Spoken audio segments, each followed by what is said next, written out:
My first session at Mavericks was shortly after my 13th birthday. Mavericks, in particular, you have waves that'll reach up to 80 feet in height. These things are moving at highway speeds. I'm around all these other kids and friends. Everyone's surfing, everyone's progressing and charging, and I was just wondering, almost feeling ashamed for being scared. It sounds like you've really been on the path of pursuing courage in a way through the medium of surfing. That first session at Mavericks, what I realized that day is when you are experiencing fear, you are now standing in the only place that courage can exist. The biggest misconception that I've ever encountered is that big wave surfers, somebody like yourself, you must be fearless. That couldn't be further from the truth. We're doing it, man. We pulled it together in the hills of Malibu, California. It's a very special place, man. What does it feel like to live here? Call this place home. It is a very special place. It's so much different than where I'm from in Northern California. One of the things I love about it, like we were talking about earlier, this is such a big state, and each section of it has things about it that really make it special. So here, obviously, what we just got to do at the beach, the sun, the 70-degree water splashing around, it's hard to beat that. It's hard to beat.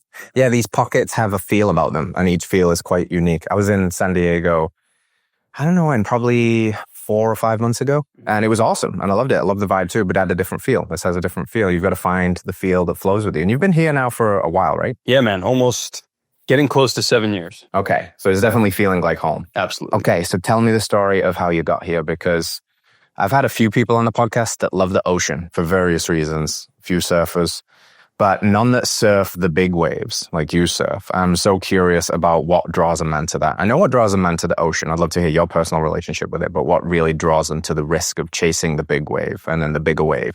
Because we're not talking about, just the regular surf things that many of the audience will have seen. We're talking about just the waves that I've seen you surf on video. They just stop my heart. It's like, oh my God, a human can figure out how to do that.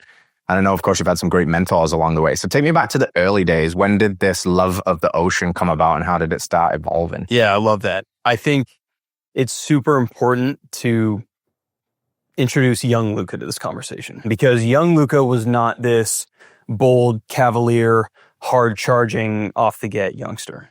It's not. I was cautious, calculated. My brother, on the other hand, he was the cavalier one. He was the bold one, older brother or younger brother? Brother. Older yeah, brother. A year and a half older. Hang off the tree on the highest branch with one arm, backflip gainer off the cliff, give my mom a heart attack every opportunity he had.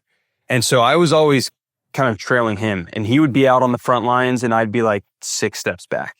And I wasn't quick to jump. And so I brought that same cautious and calculated and respectful approach to my relationship with the ocean. Yeah. And ever since I was this big, I have photos of me walking with my feet in the sand, just like we were doing earlier, talking about touching the magic. And so I was always in awe and interested and curious. And we would go and we'd play and we'd boogie board and frolic in the sand and get pounded and do that whole deal that we saw so many kids out there doing today. Mm-hmm. And Jess. Shout out Jess. Shout out to Jess. She got in it. She got in the mix today for sure, whether she wanted to or not. That's the magic of it, right? Exactly. It can be a cruel beast. There's a lot to learn. Magnificent one, yeah. But I was introduced to surfing, the art of surfing itself, I was introduced to in a program called Junior Lifeguards, which really gets hosted all up and down this California coast. There are 4 to 8 week summer programs. You have this cadre of instructors, and they're running you through this awesome all day, it's a summer camp. So you're learning life-saving techniques. You're learning ocean skills. You're learning, water development. You're working on your body surfing. You're swimming, you're surfing. So at the beach all day? All day. You're working out. You're competing. For a coastal kid, it's a dream, and you really do learn how to safely have that intimate and playful and action-oriented relationship with the water. And in one of these water development time sessions, an instructor took the time to go, I'm going to push you into your first wave right now. Let's roll. And that one wave at Dunes Beach in Half Moon Bay, where I grew up at 8 years old, changed my life. Yeah. Knew right away. I was obsessed, man. This is what I was born to do. What was it about that feeling? What was it about standing on top of that wave that felt so different, felt so alive? I was scared. So yet another opportunity to be courageous. I tell this story, I was talking about my brother, right? There's one story, one of the early lessons I remember learning on courage, we're at our local community pool. And my brother's sprinting down this wet pool deck, lifeguard whistles blaring, trying to get him to stop, scrambles up the high dive, runs off the edge and does a big gainer like I was talking about, lands it perfectly, laughs, and like scrambles out of the pool. I, on the other hand, I'm next in line. My mom has to hold my hand, walk me to those stairs, and convince me to take one step at a time. Right. And stands on the edge as I walk and I make that decision. And she convinces me to step off. Wow. And that was one of those really early lessons on courage. And I remember that way that I felt after I swam out of the pool edge. And I was always, after that, again, I wasn't ever really quick to jump, but I was interested in the opportunity. Right. And so that's what that first wave was. Right. That's what that first wave was. So it sounds like you've really been on the path of like pursuing courage in a way through the medium of surfing, because as you get better, I imagine, than the natural inclination of a guy that's got a lot of fire in his belly and is learning a new skill and relishes the challenge of being more courageous, is like, okay, a bigger wave or a harder break, and then it leads to bigger and bigger waves and bigger and bigger, and all of a sudden you're a big wave surfer. Like, how present is that for you still to this very day? Like when you're in season or when you know there's a storm coming or a swell, like how much is it still required of you to like face and find that courage? Is it like water off a duck's back now? Is it still your biggest battle? I would never say it's a battle. I think that's what I learned about it is like being scared is the opportunity. Like, I think about that. Yeah, my first wave, but really that first session at Mavericks, what I realized that day is when you're experiencing fear, you are now standing in the only place that courage can exist. So that feeling that you love, the reward, the meaning that is exercising the courage, like you're not going to get that unless you're scared. It's impossible. And I think the biggest misconception that I've ever encountered is that big wave surfers, somebody like yourself, you must be fearless. Fearless, yeah, right. That couldn't be further from the truth. I feel fear all the time. Sometimes it hits me before the sessions. Many times it's like it's present and hitting me in the sessions when I'm looking at these giant waves coming towards all of us that are surfing. And sometimes it's even in the moments after when you're looking back and you realize how close certain calls were. You're like, that will instill that fear in you. So it's always around. And now I just have this experience and this deep-rooted, long-standing relationship with it. Right. And that's part of the reason why I'm there. So in a way, it's both like I do experience it all the time, and it's water off a duck's back because I have so much experience with it. Yeah. And you've prepared yourself to death. You've done all of this stuff. I see some of the training. I want to get into that with you, but I'm like just fascinated, honestly, learning this piece of your story. Like the lack of courage that was there, that then became an opportunity, and now you're out there pursuing something that like literally brings you close to the edge. I said on podcasts before, I've always found it paradoxical that in a way we feel most alive when we're closest to death, when we're doing something extreme. And then we do various dumb iterations of this in order to feel alive because there's something really invigorating about it, right?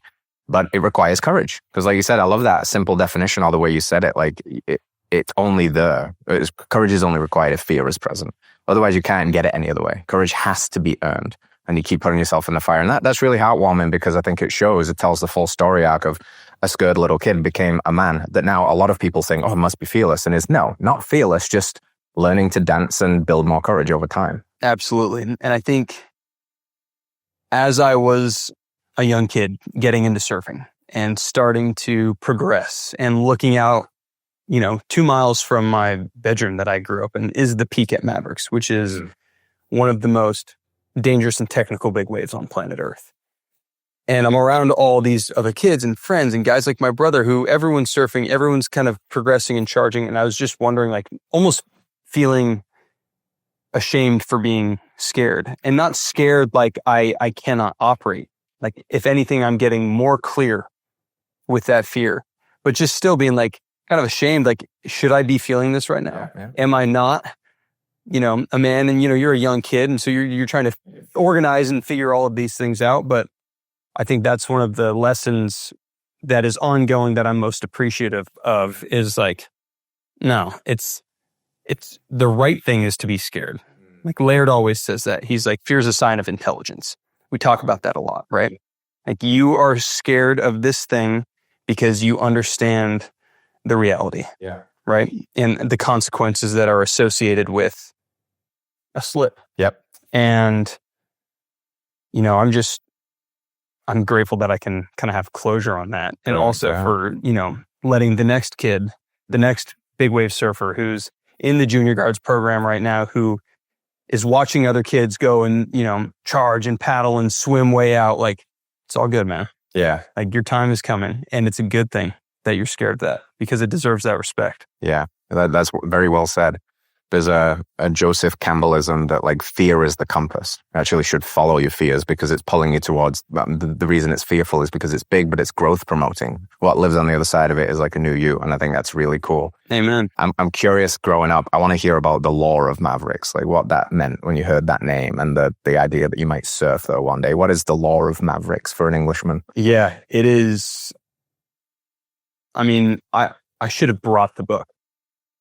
There's a book called Inside Mavericks. It's a coffee table book, something that'd be sitting right here, right? And a neighbor gifted it to me when I was a young kid, probably 10 years old, when I was expressing interest in this idea, because it's right there. This is one of the best big waves on the entire planet. So even if the thought does completely scare you, right? It's the mountain. Like one day I'm going to go climb that thing. And probably like as soon as you get in the water on that first day, that's the path to the most like evolved surfer, right? Is like one day Mavericks, but scary as shit. Exactly. And that was like the joke with all of our friends. We'd go out and we'd be surfing 3-foot waves that felt giant. And it'd be like, pretend you're at Mavs. That was the game we'd all play all the time, like pretty much every surf session. And Mavericks, I mean, objectively, one of the most dangerous and technical big waves on planet Earth, right? How's a big wave defined, by the way? That's a great question. Typically, we'll say big waves start at 20 feet and up. That's like a very general way to organize it. But like we talked about earlier, right? Laird, again, there's going to be a lot of Laird always says, like there's a lot of that. I love Laird. Based on, the amount of time that I've spent with him, the wisdom that I've been on the receiving end of. But he says waves are like dogs. So you could have a small dog that'll bite the shit out of you. You could have a big dog that's just soft and friendly, and then you could also have a big dog that is mean, right? So it's tricky when we start putting two-dimensional measurements on what I have now learned after in this awesome conversation with a quantum physicist, that waves are actually infinitely dimensional. There is no way to measure them. So yeah, it's a nuanced conversation, but a big wave is a way. I think we could generalize by saying it's that 20 foot and up. Right? Yes. Yeah. And there's different levels to the power and the volume, the speed, the intensity, the depth of the reef. Yeah. All of these things that go into making each individual big wave what it is. Yeah. Yeah. And even probably the waves within that particular, whatever you would call them, cove or system are different also every time. It's the analogy that I always go to is like fighting. You might be fighting someone that you know has the most just vicious one-punch knockout power. So you know you can't get touched on the chin by this guy because it's a death sentence. But you also might know that he's got really bad cardio and you've only got to survive the first, flurry and you're going to be good. So it's like a strategy thing, right? You've got to learn the strength and weakness. And just because what you're saying is just because maybe the wave has the biggest punch doesn't mean that it's technically the most dangerous or anything, because there's so many other factors that play in. There's so many factors. Yeah, the fighting analogy is great. Now, Mavericks in particular, you have waves that'll reach, we'll call it up to 80 feet in height, and these things are moving at highway speeds. Deep underwater trenches in the reef, they can pull you in and hold you down for multiple waves at a time. So you're not getting to the surface to breathe before that second wave hits. How long can that be? That can be anywhere like 30, 40 seconds, which again, if you start your stopwatch, doesn't sound that long. But that's when you're at a max effort on a heart. And your heart rate was probably pumping from falling off the board and all kinds of stuff. And that wave hit you like a truck, and now you have no air. You got the wind knocked out of you. You're completely disoriented, getting violently ragdolled at depth with all that pressure. It's a long time. A long time. And then Mavericks is also breaking in front of a giant jagged patch of boulders called the Boneyard. Water's cold. Sounds lovely. It's usually dark gray. And it sits dead center in the red triangle. You familiar? You ever heard of the red triangle? No. The red triangle is a globally renowned hotspot for great white shark. Oh, wow. Okay. Just take all of that and throw in some great white sharks as well, just for good measure. Lovely. Hell of a place to call your office. Not somewhere you learn to surf. No, definitely not. But do you remember your first trip? I've absolutely. Yeah. And one thing I wanted to add to that conversation about the waves and the areas around, like what's so interesting is you can surf a wave within a stone's throw of Mavericks that's probably 4 feet. Like the wave that I grew up on is called the jetty, and it's right inside the harbor that Mavericks is on the outside of. So essentially, like you built this jetty to protect this area, the boats that'll be in there from this giant wave that's out there. But on the inside of that jetty, you can surf a 3-foot wave. Oh, wow. So it's not just like it's gigantic everywhere all the time. There's a lot of different dynamics and little coves and inlets and protection. The bottom of the ocean is a magnificent place and provides a lot of different kind of opportunities and canvases. But my first session at Mavericks was shortly after my 13th birthday. Ooh, that sounds like a coming of age ritual and a half. 13, teenager, big wave, let's go. Yep. And when I was in 5th grade, we had this goal setting sheet at the beginning of the year. Teacher gave us, and I wrote down, I will surf Mavericks before I turn 16. And then when I was writing that, I didn't know that it would be like a few years later. Came up a lot sooner than I originally had anticipated. But yeah, that day changed my life. It was like this, bluebird, sunny, beautiful in January. And my buddy gave me a call and he was like, today's the day. Mavericks is going. And I think you should come with me. So I got this massive pit in my stomach off the get. And he gave me two instructions. He was like, ask your parents if it's okay and get down to my house. We need to paddle out before the wind comes up. All right, cool. I think long and hard about that first instruction. So I lean my head in our kitchen slider and I yell, I'm going surfing. And I shut the door before there was a response.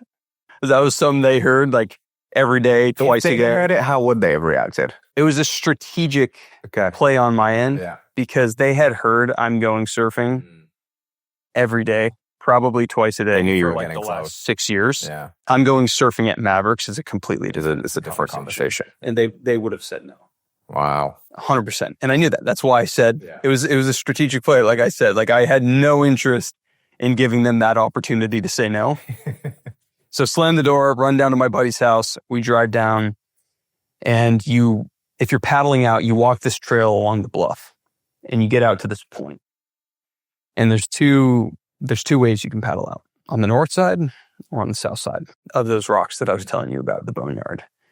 Now, the north side is nice because it's a lot shorter. The beginning of it is a bit of a gamble and a dice roll. You're jumping into this probably 20-inch wide little trench in the reef and trying to punch through these waves that are slamming onto the rocks. And if you mistime it a little bit, you're going to get not fun. Fins broken out of your board, dragged across the rocks, and just your day is blown. So, but once you get past that surf zone, you're in deep water. You're in the clear. And it's a straight shot. You can pretty much do this really good corner cut out to the bowl at Mavericks. Now, the south side, you're jumping in, you're floating in this current along the rocks. It's significantly further because you have to go all the way out and around. And once you get to the end, the southernmost rock, it's called Mushroom Rock. And there's a lot of waves breaking right there. And there's this deep sweeping north to south current.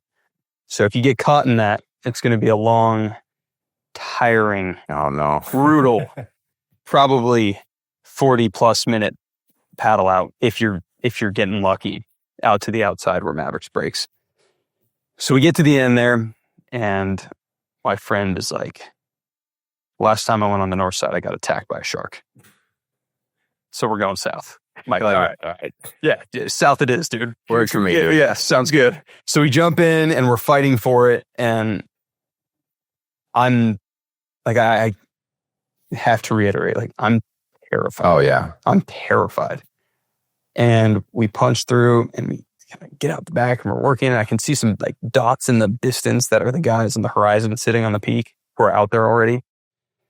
And then for the first time in my life, I see a wave that you can drive a semi-truck through.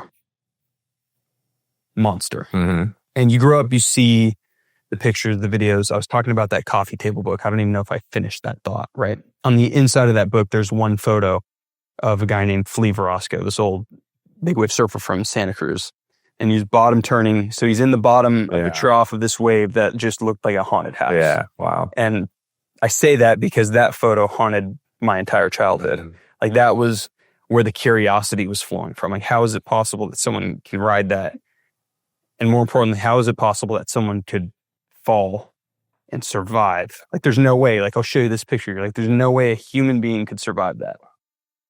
So we get out there, we see these waves, and these guys are taking off just like it's nothing on the biggest waves that I've ever seen. And, you know, they're literally just dropping into these waves looking like ants. And I decide that I'm going to sit in the channel, which is this area of deep water. So Mavericks is a shelf in the reef. Okay. And it's about 25 to 30 feet deep on the main bowl where most of the waves break. And off to either end, it goes into real deep water, over 100 feet. So you can actually sit there. It's kind of like a sideline.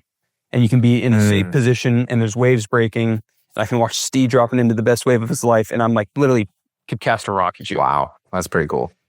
And I'm like, I'm going to sit here and I'm going to watch these guys and I'm going to see where they're willing to go and not willing to go. And I'm going to observe and gather data. And I'm going to wait for this pit in my stomach to go away. And as soon as that happens, I'm going to paddle over there and I'm going to get the biggest wave of my life. It never went away. It never went away, right? Only got bigger. Of course. And after probably close to 2 hours, Wow. I'm like, I just got to go get in the mix. There's no going back at this point? You or could. is that an option? Oh, so you could. You so could. you chose to stick it out. Nice. Yeah. Chose to stick it out. I was in awe. Yeah. It was the coolest moment of my life. Right. And so I paddle over, and before I know it, I'm like sitting shoulder to shoulder with my heroes, these guys that I've looked up to my entire life. Like, talk about the lore. It's like you have this giant, deadly, heavy technical wave out there, and there's some superheroes in pickup trucks that you occasionally see that are going out to. You're like, wow, I'm with the big dogs now. With the big dogs. Yeah. And I was sitting there, and a set came in. These waves come in groups. We call them sets. And we paddle. I sprinted over the first one as fast as I could because I didn't want to get caught. Mm-hmm. Second one's right there. And even though there was like probably 6 or 7 of us in the water, it felt like that wave was coming straight to me. And this old Mavericks veteran that was sitting right next to me, I could tell he was swinging to go. Mm-hmm. And he saw the look in my eye and he went, "Your turn." Wow. So you're straddling your board, I swing that thing around, and I stop halfway because I was scared shitless. And I was like, this is the one moment that I've been dreaming of my entire life. And do I want it? Yeah, I want it. Should I go? I don't know. And like I hear this voice in my head. Probably felt like a lifetime, huh? Yeah. Felt like a lifetime. It's probably 1 second. Right. I hear this voice, and I'm like, oh, that voice isn't in my head. And my buddy's paddling back out.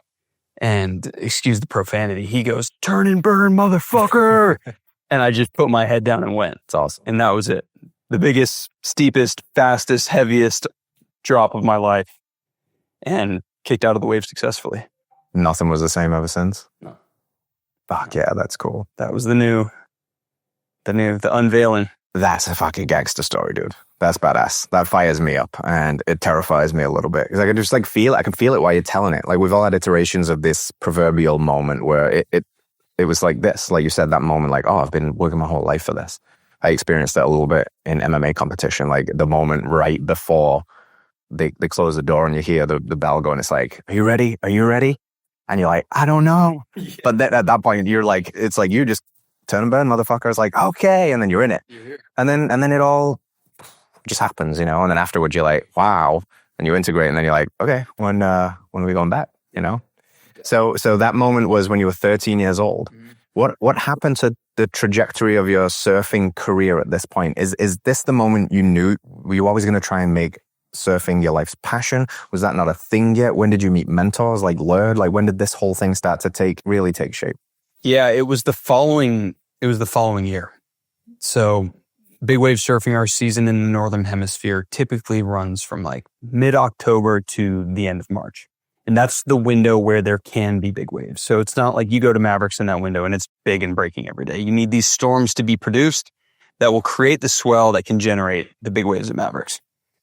And so I got that session in that winter. I dealt with the repercussions with my parents. You know, I disappeared for 5 hours and I missed our Sunday family dinner. And all of it was a big deal. And then it was like, my parents aren't surfers. So it's even probably perceived as maybe even more dangerous. Right. And maybe, right, of course, because they don't maybe understand perceived as reckless on my friend's behalf who took me out there. And that was all cool and reconciled. And my parents understood and it was all good.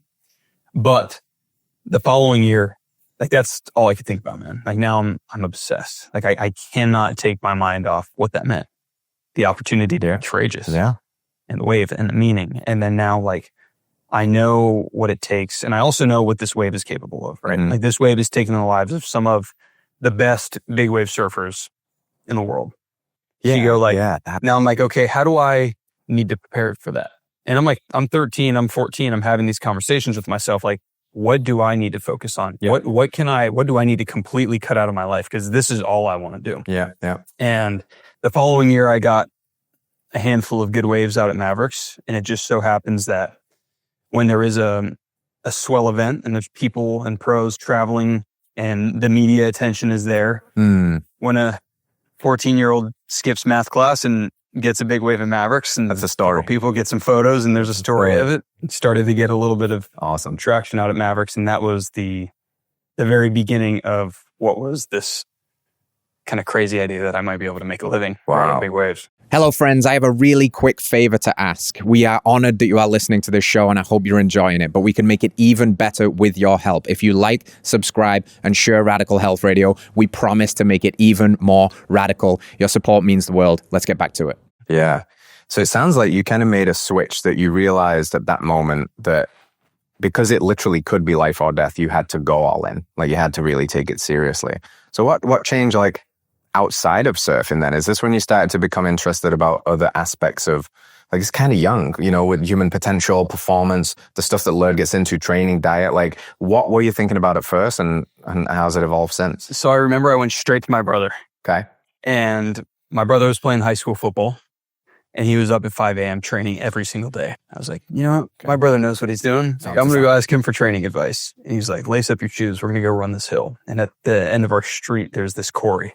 And these big hills that run through these eucalyptus trees, actually up to this overview that looks out at Mavericks. So it's this awesome, like incredible training, you know, like almost like the Coliseum. Like you get up there and you can look down at everything. It's really cool. And he takes me on this run and he's just like nose breathing, bunny rabbiting up this hill. And I'm like huffing and puffing, dying. I got to stop and like bend over. I'm about ready to puke. He's like runs down, checks on me, goes back up, runs down. And so that was like the very beginning. And also this, you know, I was in good shape. I was surfing all the time. Exactly, right. It was just, I knew there was, I needed a different capacity. Right. Like gaps, right? Totally. Yeah. And that's where like the curiosity began. Cool. Like, how should I be breathing? How should I be training? So remember I took that and I just ran with it. Like I ran that hill every single day and until I could get up it. Cool. Just breathing through my nose. It's like 1.5 miles or so to the lookout point. So I'd start to time in, like I'm bringing that time down every week. And so that was like one of the early interests in human performance, we'll call it.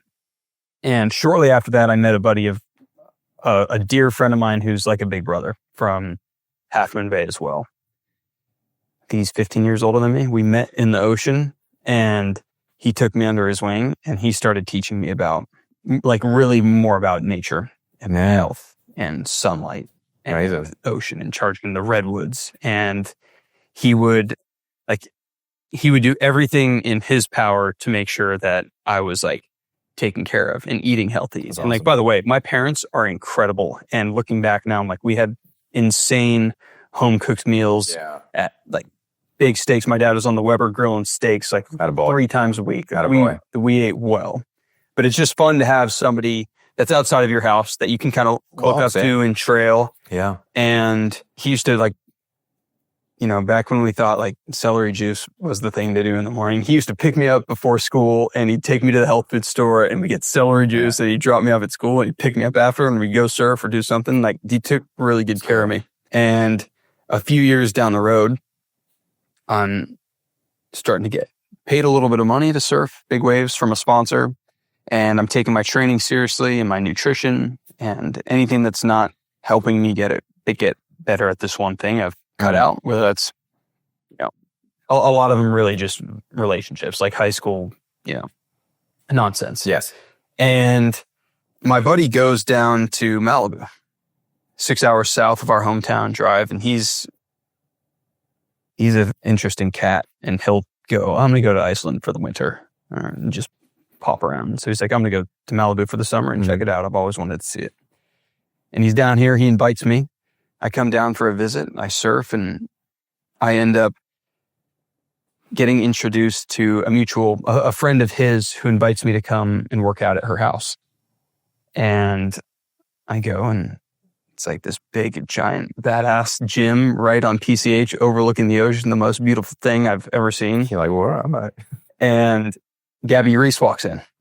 Ta-da. And it's their friend group. And they train together a few times a week. And Gab's leading this workout. So I jump in with all of them, get a sweat on. I'm like grinding. I was like, oh yeah, like Malibu housewives, this will be a breeze. And I'm just meanwhile just getting dusted. Amazing. Right?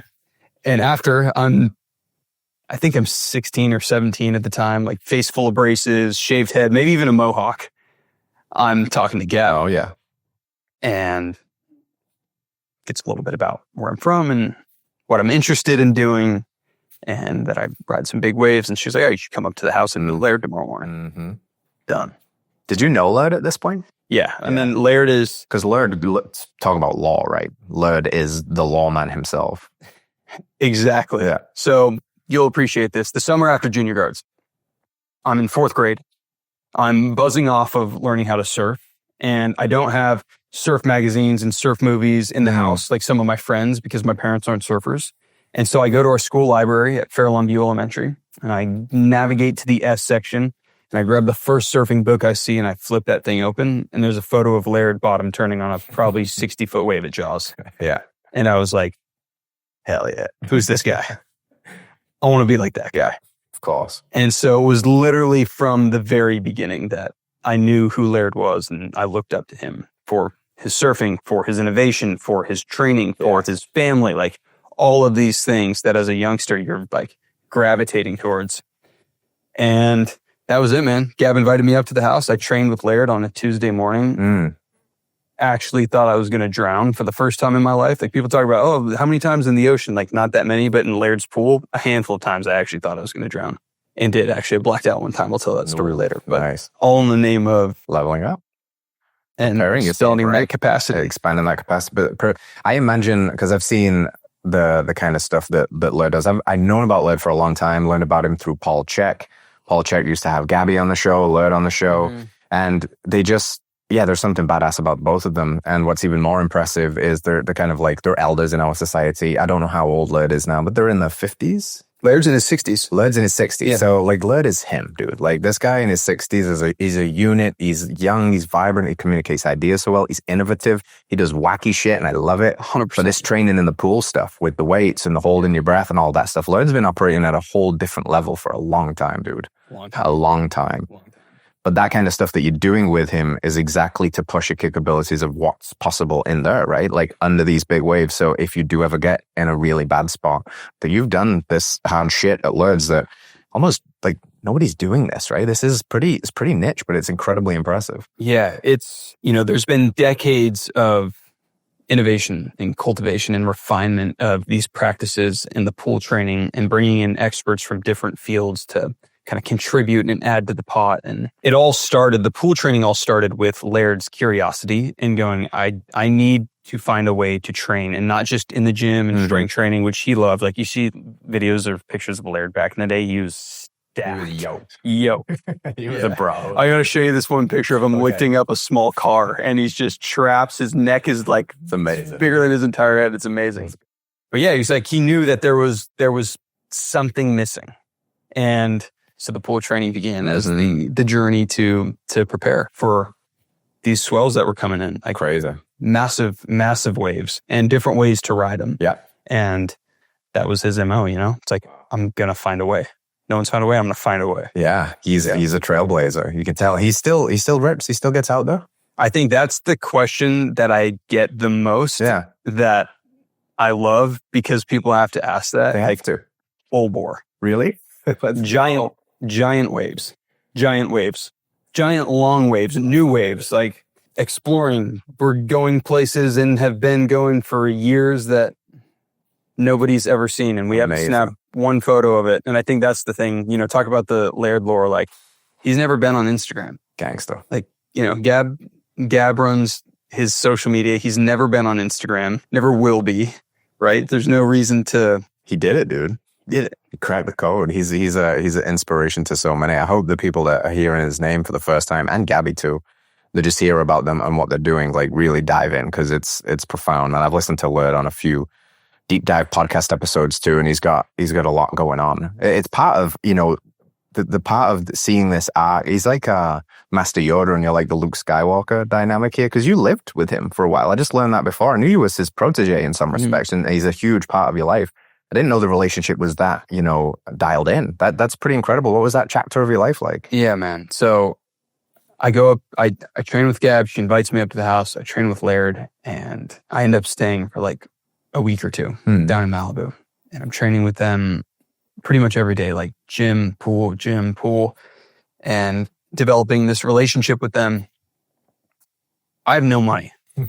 So I'm like, I need to go home and teach some surf lessons. So I go back up to Northern California. I teach some surf lessons. I come back down to Malibu a few weeks later with a little bit of cash in my pocket. And I do the same thing. I stay on, I was sleeping head to toe with my buddy in his room that he rented on this house down at the beach at Latigo. And then I ended up getting invited to stay on our friend's couch. She was like, this is a cool opportunity for you. Crash on our couch for as long as you want.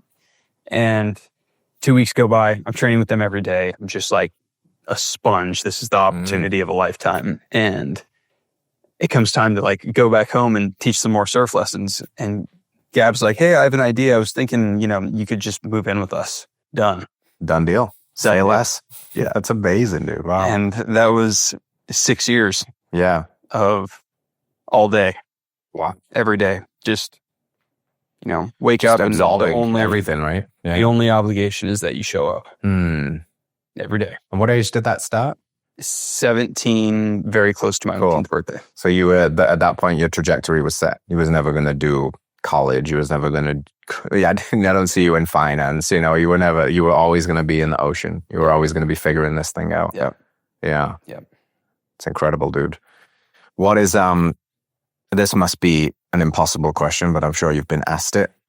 What is the thing that Laird Hamilton has taught you the most? I ponder this question probably once a week, and I still don't know if I've like fully arrived. Right. I think the thing I've learned most from Laird is how to be faithful in the small things. Like the reason why Laird has been able to do all of these giant, you know, feats of magnitude, waves, it's because he's faithful in the small things every single day. And so learning how to pay attention. Yeah. And ask good questions. And how to systematize things that should be and to unsystematize the things that shouldn't.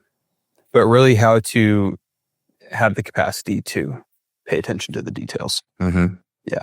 He's a man of details. Yeah. And thought. And deep, right? Very deep. Yeah. Very. I think, again, I'll have a lifetime of wrestling and pondering and kind of throwing this question around in my head because there's a lot of layers to it. But I really do think Laird has taught me how to not just see the big things. Yes. And see all the little things before the big things. Laird is going to be one of those voices for many people, I think, that even long after he's gone, that the teachings and the wisdom will echo. But you being so close to it, you're probably never going to have a complete answer for that because it's probably going to evolve and shape with time too. Yeah. Laird's still kicking. Laird's still out there being a badass. He's got a lot more shit to say, dude. Oh, a lot more. Let me just tell you, I have a notes page in my phone with all of the one-liners. Because by the way, he's the funniest dude you'll ever meet. That's awesome. Good. Yeah. Good sense of humor. Good sense of humor. Yeah. That to me is like that's a master. I know that term he might reject or whatever, but like so just a badass. Him, like I said, is a pretty good, playful outlook on life, a good sense of humor, and they stay grounded and grateful. Yeah. And it sounds like, you know, curious. Oh, very curious. That's a must. That's a must. I think that keeps you young. I think that's why, you know, Laird looks the way he does and lives the life he does in his 60s. Curiosity, right? It's a useful remote thing. Yeah. I think there's been so many lessons on curiosity and creativity. Not just being like, hey, here's the one thing that I do and I'm going to be a Mavericks guy. I'm going to surf Mavericks really well. Like there's so much more beyond and even beyond surfing, like learning how to even think about something that's bigger than waves. Yeah. Right. Like, Yeah. yeah. Last one on Laird. What's your favorite Laird story? Because you must have some bangers. There's one comes to mind recently. Yeah. Just we were on a trip at an undisclosed location, and there was a commercial fisherman coming back in, and he's wearing his, rubber, just harsh weather attire. It's like sideways rain and wind and swell, and he's coming in, and you could tell that he's discouraged, and he's like, "I don't know, guys. I don't know. It's rough as fuck out there." And Laird's like, "Yep, that's why we're here." Yeah. Touche. Yeah, Let's man. go. So there is like, I could, I might have to write a book on Laird stories one day because I have a lot of them. Oh man, I could imagine it. There's a book called The Almanac of Naval Ravikant. So Naval's this very interesting figure. He's got a lot of wisdom, deep guy, but he doesn't do many podcast appearances and stuff because he's like, if I've got nothing new to say, I'm not talking. If I don't have new ideas, I'm staying in the shadows. Yeah. But somebody compiled all of his wisdom who knew him and published it as a book called The Almanac of Naval Ravikant. I could totally see an almanac of Laird Hamilton one day. There absolutely will be, and there'll also be a coffee table book with all of the vicious one-liners. It's a must. Yeah. There's some good content there.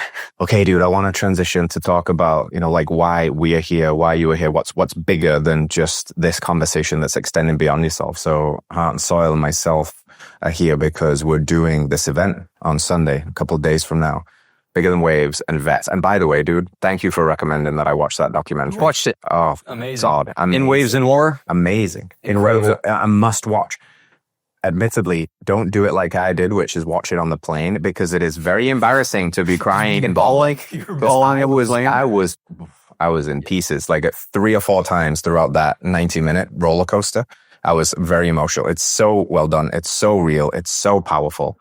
So yeah, Vets, incredible. Your partnership, your story, but why Bigger Than Waves? Tell me the story here. Where did this come as a seed and what's it turning into?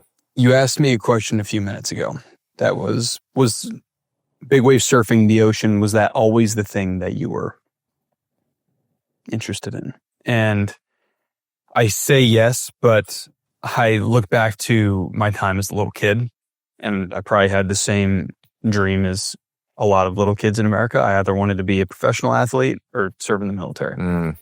And when I was 18, actually freshly off of moving into Laird's house, after spending a bit of time traveling and surfing and being around different people. Some of them I looked up to, some of them I didn't, seeing the nature of the industry and what some of the people I was around had to do to make a living and who they really were behind the scenes. And I want to get into no details, just simply observational. I went, I don't know if this is what I want to do. Yeah. If this is what it is, I don't know if that's what I want to do. What I learned from Laird, and probably the biggest lesson, is that it doesn't have to be that. It can be anything you want it to be. You can be you, and that's it. Oh. But I started going, I want to revitalize this interest in serving in the military. And I expressed this to Laird, and he, without hesitation, helped me start pursuing that. You think about like him being the mentor and the surfing and the training and gonna help you become a better big wave surfer, but there's so much more to it than that. Like he's interested in developing me as a man and developing people, right? And him and Gabby both. Yeah. And so even though he wanted to see me surf big waves and go on missions and do that thing, he quickly, like I said, introduced me to a handful of guys that served in the way that I was interested in pursuing. And I made a handful of friends, and those friends turned into more friends, and they turned into training partners, and they turned into mentors. And before I knew it, I had this massive spider web of guys who had served, who were willing to share and just be so generous with their experiences. Some of them great, some of them not. A lot of different relationships with their careers in this realm. And COVID happens. So in my mind, really, I hate to be talking about I almost did this. I thought I was going to do this. Like in my mind, I was like, I'm going to surf another season. I'm going to reevaluate, and I'm probably going to enlist and start this next chapter. COVID happens. Now I'm like, let's see what's going on here. Things are getting odd. Yes. Maybe this is an opportunity. Maybe this is God telling me, hey man, take a step back. Let's not make any emotional decisions. And I think that's, again, we talk about training in the water and the experiences in the ocean. What does that give you? Like at the end of the day, big wave surfing is emotional regulation. The training for it is managing your emotions so that when you get into that spot, when you're neck deep in the foam and you're watching the 60-foot wave land on your head and you're scared shitless, you're not going to do anything silly. Yeah, right. Because that is the difference, right? You're going to think rationally. Right. You're going to act deliberately. You're going to control what's yours under stress. So that was an early lesson in that. I was so fired up and ready, and I had all these guys that I looked up to and I wanted to go. And it was like, and Laird was very helpful in this process of like, why don't you just sit back and learn? Train, learn, prepare, surf, learn, meet more guys, like take the time. And ultimately, I went through these like different stages of pursuit, and a dear friend of mine who has spent his entire life in special operations and is now doing a lot of great stuff. He wrote me a letter and he said, I would offer to you that service comes in many forms and not just in uniform. Mm-hmm. And if you want to serve your country, use the platform that you're building right now. And I went, okay, there's the opportunity to be courageous. Right. There's the invitation to be creative, right? So I went to the whiteboard and I was like, if I'm not going to do this thing, how can I use this thing to help this community? That's cool. And that was the beginning of these ideas and talking to friends and what works, what doesn't work, who's helping, who's not helping. And ultimately got linked up through some dear friends who had served to Marcus Capone and Amber, who are the co-founders of Veterans Exploring Treatment Solutions. And so what happened is I was talking to a buddy of mine named Cole Fackler, who spent a significant amount of time in the SEAL teams, and he's a surfer. And so there was a natural connection there. And we were talking about the idea of this project. And I told him what I wanted to do, which in the beginning, because this has evolved in a lot of ways, in the beginning, I was like, I want to do this kind of seasonal project where we get donors to pledge a dollar amount per foot of the biggest wave that I ride in a year. And then all of it will go to veteran healing. I don't know what or who, what organization, but that was the original concept. Cool. Right. He sends me an unlisted link to In Waves and War before it had gone live. And it was right then and there that I knew that vets needed to be the beneficiary of anything that I was going to do. Perfect. These guys are making an impact right now. It's not like, hey, here's your dollar and it goes into this. We'll get it set up in 2 years. No, like this is going live, right now to this guy who needs it right now. Yeah, it's big. And so I got linked up with Marcus then. And I told them I have this idea. And they were like, let's make it happen. Marcus is a surfer. Yeah, I saw that in the documentary. I thought that was cool, that parallel. Yeah. And so that relationship began and we started getting creative and talking about these different ideas and building out this campaign. And ultimately the idea was like, I want to cultivate service in sport. I want to inspire other athletes to use their platform for something that's actually meaningful. And we came up with the tagline, purpose meets performance, because that's the whole point. Purpose first for a reason. And now the idea why we're getting together on Sunday, one thing that's become increasingly evident to myself and many others around is that our generation is looking for opportunities to show up, like we talked about. Big time. We want to serve. And Bigger Than Waves, my intent from the beginning was host these community gatherings and these activations where we get people together and we educate them about the veteran suicide epidemic and make it tangible and also provide some hope. That's why Marcus and Amber are here. That's why Vets is here, because there is a way. There is. And I want to get people together and I want to honor those that are not with us anymore. And I want to honor the solutions that are available. I want to raise money and support for them. And I want to get an entire generation of people, young and old, just hungry to serve. And that's why we're here on Sunday. That's beautifully said, brother. Hungry to serve, yeah. And knowing that, what did that guy say? Service doesn't always have to be in uniform. Like something along those lines. Yep. Very powerful. And I do think, I feel compelled to think that is man, that maybe sound big to say the meaning of life, but it's something pretty close, right? To give back, to be of service. I mean, it's the whole point. It's huge. Probably serve and reproduce. It's huge. That's why we're here, right? There's nothing else. Be a faithful servant, and also because if you're reproducing consciously as well and trying to raise these amazing, loving humans, that's service. Probably no greater form of service. You're doing the world a service by bringing good people in. Shout out to all the people listening to this. Because if you're listening to this, you're good people, and you think you don't want kids, or maybe no. Come on, you need. Let's get some cool kids in the world. 100%. I know you're still young yet, but I'm sure you're going. Dude, you can get some rippers and dogs. I'm taking my whole package. I'm ready. Attaboy. Lead's in the pencil. Lead is locked and loaded, baby. It's exciting, there's a passion in it. I think it's what younger people have been looking for. How old are you now? 24. Yeah, like, do you hear much, like you mentioned before about letting certain things drop away, and it's like the old high school behaviors and the friend group and things like that? Because I get the sense from the younger generation. I can say that now. I feel like I'm an old man. I'm a dad. I'm 37. So like a 24-year-old, you're the younger generation. It feels to me like the ones that I've interviewed, they're so hungry, they're so desperate. They want to do like really cool shit. I think there's something good in the mind. But how much of this comes back to where we kind of started the conversation of like the courage to do something different, Like, do you think about that? Do you hear from people, or they look at you and they say, oh man, you live such a cool life, and you're like, you could do it. You could do it too if you just develop the courage. Yeah. And I think, again, back to these lessons from Laird, like, not necessarily teaching me how to be courageous, because that's something that you have to do yourself, but giving me tons of opportunities to be courageous, to be creative, and to be curious. Yeah. And that's what this is at the end of the day.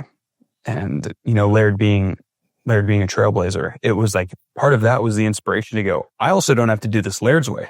Right. I don't just have to follow the way Laird's done it. Cool. I have this thing that I appreciate in this community that I care about, and a sense of patriotism that's been innate since I was a little kid. I keep talking about that. Yeah, that was just from the growing up. Totally. The movies, the wanting to serve, like the cultural things that you saw. What was it? Like you've got this like burning love for America, and I love that, dude. I love America. Like seriously innate. I was never like, I watched a movie and was all fired up. Like that. It's just been there. Family is very patriotic. Not necessarily. Wow. Okay. Yeah, interesting. I mean, grateful. Yeah. Grateful, but not like. But you got it. Like you got that red, white, and blue running through the veins. In my veins, gents. Yeah. That's amazing, dude. Again, I love that. Now, you know what it is too is, and I apologize for interrupting. No, please. I love patriotism. Yeah. Like I was thinking about this when we were having a conversation the other day. I love patriotism. Like I love people who are proud of where they're from. Yeah. And it's something that I'm grateful and proud to embody myself. Yeah. Inspire others to be like, be proud. Be proud, yeah. Be proud. Fly your flag. 100%. And use your wherever you're from. voice, wherever you're from. Yeah. I've talked about this kind of recently because 4th of July came about and things like that. But I'm so grateful for America and the idea of America and the fascination I had. That is why I wanted to move over here. And we were joking over some voice notes this week. I was like, I feel sometimes more patriotic about this country than some of the Americans I speak to. And I think that's almost because I've also been outside of it. Yeah. You often, there's this grass is greener mentality that so many people have because they've never really left. Like I came from a completely different world. Like everybody wants to come to America, dude. Even the people that don't want you to say that because like, no, America's got this going on, this going on. Yeah. Find me a country that doesn't. No, it's perfect. But the ideals and what this place, I mean, look at this place, dude. It's ridiculous. I woke up this morning on my 12-acre homestead in the glorious woods of Tennessee, and now I'm looking out at these like breathtaking mountains with an ocean backdrop and a sunset. Like this land, the United States, is unbelievable. It's unbelievable. But if you're only focused on seeing the problems, you're only going to see the problems. Exactly. Yeah, man. It's beautiful. We are blessed beyond words. Bit of a pivot, but I'm very curious what it was like to learn from Ido Portal recently. Also trying to wrap my head around this. Yes, what a fascinating guy. One of my best friends is a running back in the NFL. His name's Christian McCaffrey, plays for the 49ers. Wait, pause right there, because I feel like that's a pretty recognizable name. Christian McCaffrey? Mm-hmm. I'm not the biggest NFL guy, but I feel like the audience will like that one. That he's a homie, one of the pals. One of my best friends. Awesome, yeah, dude. Has been for years. Met him in Laird sauna, and yeah, that's a lot of history there. But he has always been on the tip of the spear when it comes to finding ways to get better. And he's about to enter year 10 of his career in the NFL. And he's looking back at some of his favorite years and best performances. And, from a perception standpoint too, like feeling the best. And a lot of those years were when he was doing gymnastics and animal movement. And I think all of us have been Ido Portal fans for years from afar. Yes. And a video went viral of Christian doing some crawling patterns and balancing. That one was after he was working with Ido, but there was one before of him doing a lizard call. Okay. That went viral. And from what I understand, Ido messaged him something along the lines of like, hey, dude, keep your elbows in. Let me know if you ever want to work. Got schooled by Ido. Let's go. And Christian was like, anytime. Like, please. Can you come to LA? And they ended up hitting it off. Ido is an incredible guy. Yeah. And I had the privilege of getting to jump into some training and movement sessions with them. And yeah, I'm seriously right now, like earlier, I was sitting in silence trying to kind of reconceptualize how I'm going to prepare for this upcoming season that we have. Because Ido, he's a paradigm breaker, right? Yeah, like the way he helps you understand things that you've never seen and the way that he kind of can convey them. I actually, like, when I saw you, I didn't even know that you would, like, I didn't know this whole story. And then I think it was yesterday I saw a story you posted and I was like, that son of a bitch. He trained with Ido too. I'm like, he's got Laird and Ido. Oh my God, give me some of that juice. Because Ido I've watched for so long and I'm a bit of a movement culture guy. The lizard crawls, all of that stuff. It's fascinated me. And I would love to move like somebody like Ido one day because just a master in motion, dude. Seriously. And then he would be like, no, I'm a student. And that's what he told me. We were texting back and forth. And that's, I think, something I've always been interested in is being a beginner. Yeah. Like, talk about an opportunity to be courageous. Like, dude, be brave enough to suck at something new. A lot of people have probably heard that one. Yeah. That's what Ido's all about. Skill disruption. He's like, your skills, the things that you know how to do so well, those are your biggest inhibitors. Like, let's find ways to disrupt these patterns and introduce new ones. And let's solve movement riddles. And what I love about him is you don't just ask him a question and get an answer. And he's the Confucius concept. Like, he gives you one corner of the square and you better come back to him with all three. Mm-hmm.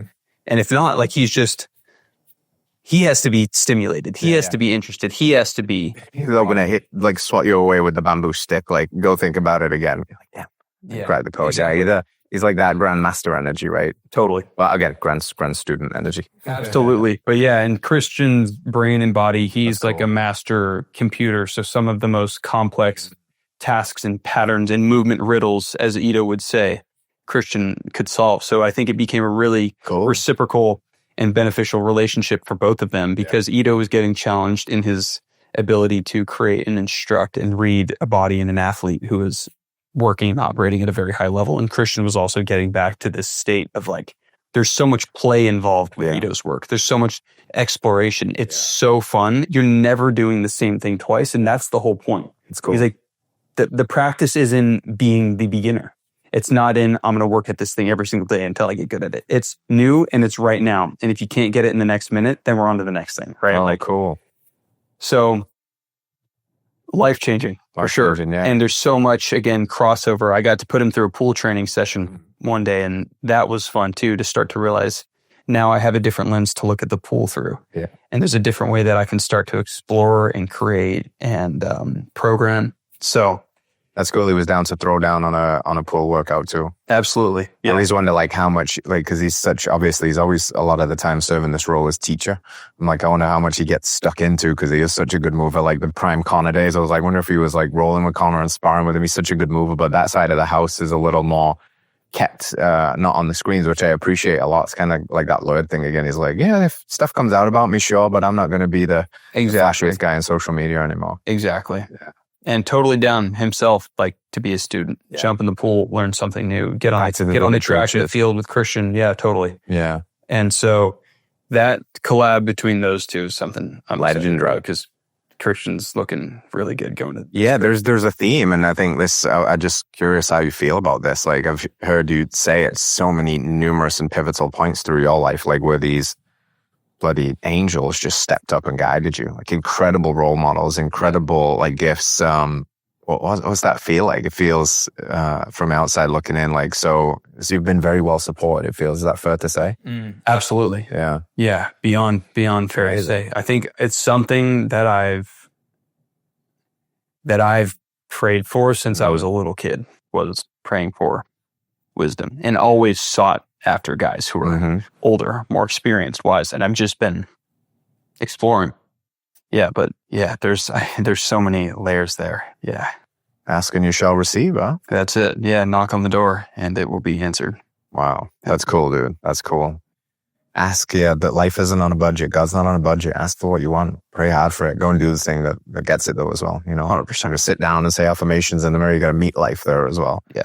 That's really cool. Yeah. There's a verse, Proverbs 2:20. It goes, follow the steps of the good and stay on the path of the righteous. For only the godly will live in the land, and those with integrity will remain in it. And that, to me, just became North Star. There you go. Yeah, I mean, if you can literally etch that into your subconscious and live by that creed, you're good. You're going to be a good man. You're good. I always say life supports that which supports life. You would be in a very supportive life because that is the best. That's the best way to live, man. That integrity piece is everything. Everything. A lot of distractions, like you said. A lot. What's some of that for you? As a young man, social media, just culturally age, things like that, drinking, partying. What are some of the distractions that you've just let go because they don't serve this pursuit of becoming the best? Yeah, the drinking and partying thing was in when I was 13, I was like, I got no interest in that. I haven't had a sip of alcohol since I was 13 or 14 years old, which is it's a little early to start. It's abandoned that quickly. Beyond that, I think the biggest challenge that a lot of people could probably relate to is the world of social media, and especially the relationship and your ability to have a career in surfing now is a lot different than it was 25 years ago. Like in the boom of the surf industry, and guys were getting paid $500,000, $1 million a year, to just surf. There's no social media obligations, show up to your shoot. You just pretty much the only obligation is you be world class at what you do, and we'll figure out the rest. Yeah. And there's probably some nuance there, but looking at it now, it's a completely different landscape. Now it's how good are you at telling stories, at capturing them? Yeah. And are you good at Instagram? Yeah, basically. Really, let's make it as simple as it really is. And when you're talking about a platform that is quite literally engineered for distraction, learning how to navigate that and not be distracted so far for me has been essentially impossible. So I do my best, but even as somebody who is conscious of the capacity that this thing has for distraction, I still get subjected to it. Yeah. And so I think that will continue to be the challenge, is how can you limit the exposure as much as possible while still being skilled and good and useful for great brands like Heart and Soil. It's perfect. I think it's the battle of our life in some ways. This, you can either go full Laird mode and just never get on them and just use them to run your businesses and do the bare minimum in that world, and that would be wonderful. But you got to understand this beautiful burden of having a platform and what you can do with it whilst not getting sucked in, right? Staying on the righteous path, as you said earlier. It's tough, man. It's tough, but look at what it can do. It's the reason we're sitting down having this conversation, the reason we're running this event on Sunday, the reason that we can get to insert ourselves into something that's just rad, that again is life supportive, is that's an amazing mission. Luca's one of our guys. Let's figure out how we can blow some smoke up this. Let's figure out how to really do it. That's the power of social media, right? It's just the trap is right there on the shoulder. It is. Yeah. And that's why you got to pay attention to the little things. Pay attention to little things. Yeah. Beautiful place to bring it into land. That's a good one. Right. I learned golden nugget. Where can people go to keep up with everything that you're up to, my friend? Yeah, man. I'm on Instagram, and Instagram only, except we'll be starting YouTube. Actually, I started the YouTube. Right. So on Instagram and YouTube, at Luca Padua. And we also have at Bigger Than Waves if you want to follow along the mission. Appreciate you guys. It continues to be a privilege, to work with you and to have a platform. And, you guys are helping me be faithful with it. And for that, I'm forever grateful. Privilege is all ours, my friend. And for tonight, all mine. Thank you very much. I appreciate you, man. Let's go crush some steaks. Let's go crush some steaks. Peace. Boom. Thanks for joining us for another episode of Radical Health Radio. If you liked that episode, good news is we've got hundreds of others just like it, and YouTube thinks you would love this one in particular. So I think you should check it out. We'll see you next week.